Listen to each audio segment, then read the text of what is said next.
Hello বন্ধুরা, সকলে কেমন আছো? আশা করি সবাই ভালো আছো।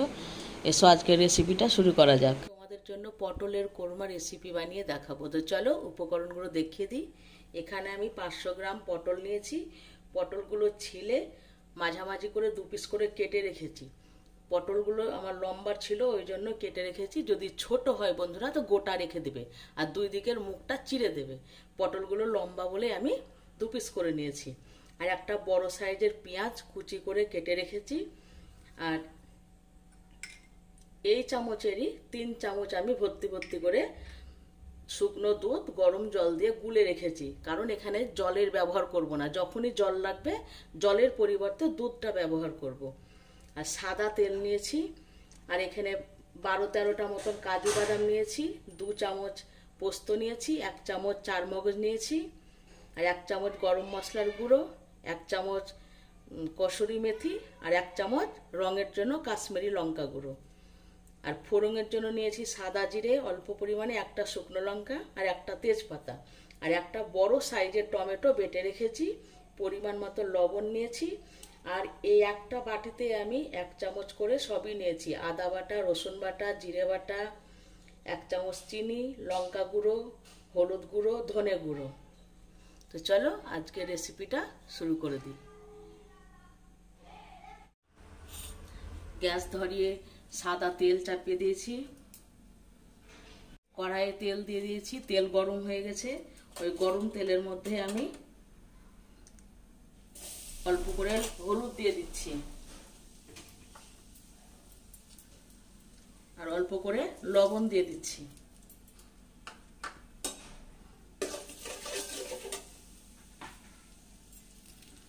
দিয়ে এবার পটলগুলোকে আমি ভেজে নেব।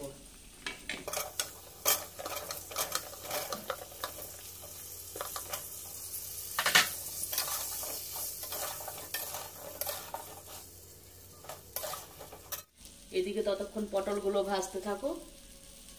এদিকে পটলগুলো ভাজা হচ্ছে, এদিকে আমি এই সময় মিক্সির জারে কাজু আর পোস্তটা আর মগজটা বেটে নেব। আমি ঢাকা দিয়ে দিয়ে পটলগুলোকে ভেজে নিয়েছি। পটল ভাজা হয়ে গেছে। এবার ওগুলো আমি অন্য পাত্রে তুলে নেব।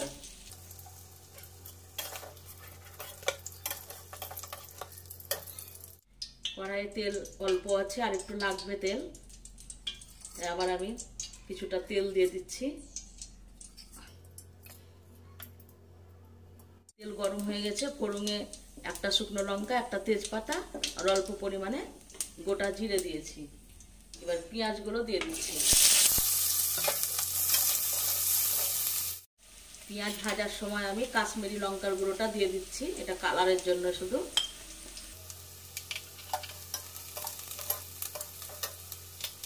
গ্যাসটাকে এখন একদম কমিয়ে দেব। আর এখন লবণ দিচ্ছি। লবণটা বন্ধু মাথায় রেখে দিতে হবে। পটল ভাজার সময় লবণ দিয়েছিলাম, তার জন্য এখন অল্প করে দেব, পরে লাগলে তখন আবার দেব। টমেটো বাটা দিয়ে দিচ্ছি।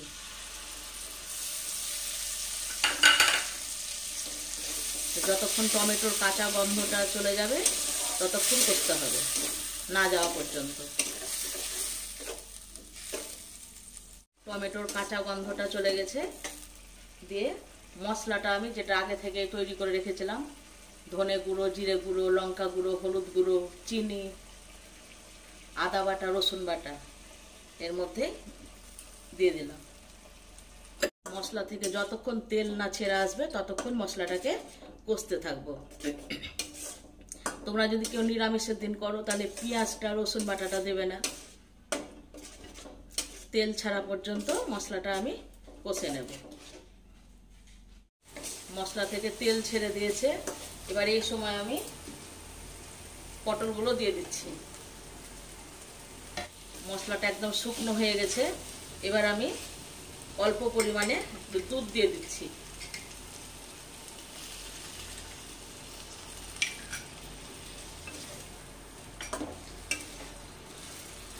গ্যাসের আঁচটাকে মিডিয়াম করে রাখবে, খুব বাড়িয়েও দিবে না, খুব কমিয়েও দিবে না।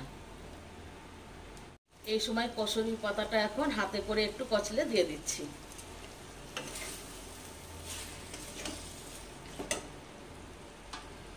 পোস্ত, কাজু আর চারমগজ বাটা মিক্সিতে আমি বেটে রেখেছি, এটা এই সময় দিয়ে দিচ্ছি। মিক্সিতে প্রথমে তোমরা শুকনোই ঘুরিয়ে নেবে, তারপর তখন জল দিয়ে বাটবে, তাহলে খুব সুন্দরভাবে বাটা হবে। এখনও আবার একটু শুকনো হয়ে যাচ্ছে, তার জন্য আমি মিক্সির বাটিতেই দুধ ঢেলে নিলাম, দিয়ে এবার দিয়ে দিচ্ছি। এই রান্নাতে জল ব্যবহার করব না, জলের পরিবর্তে যখন যখন জল লাগবে তখন তখন দুধটা দিতে হবে, ঠিক আছে? আর একটু দুধ দিয়ে দিচ্ছি।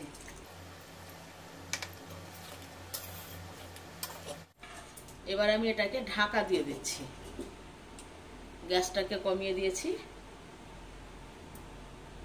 ঢাকাটা খুলে দেখে নিই কাজু বাদাম আছে না তো তলায় লেগে যাবে।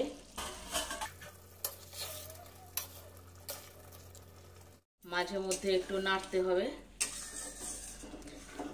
আমার অনুরোধ রইল বন্ধু, তোমরা বাড়িতে একবার বানিয়ে খেয়ে দেখো, যে কেমন হয়েছে আমাকে কমেন্টে জানাবে। আশা করি তোমাদের ভালো লাগবে। রুটি, ভাত, পোলাও যেটা দিয়ে খাবে সেটা দিয়ে ভালো লাগবে। এই সময় আমি 1 চামচ ঘি দিয়ে দিচ্ছি, আর গরম মশলা দিয়ে দিচ্ছি।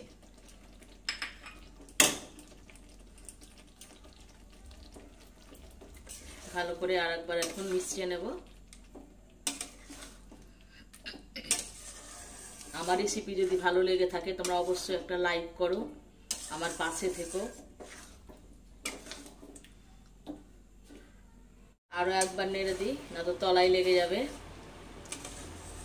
তোমরা আমার রেসিপিগুলো বন্ধু বানিয়ে খাও বাড়িতে, অবশ্যই ভালো লাগবে। শুধু তো ভাত রুটি কেউ খেতে পারবে না, কিছু তো তরকারি বানাবাই। তো আমার রেসিপিগুলো একবার করে ট্রাই করে দেখো, মনে হচ্ছে তোমাদের ভালো লাগবে।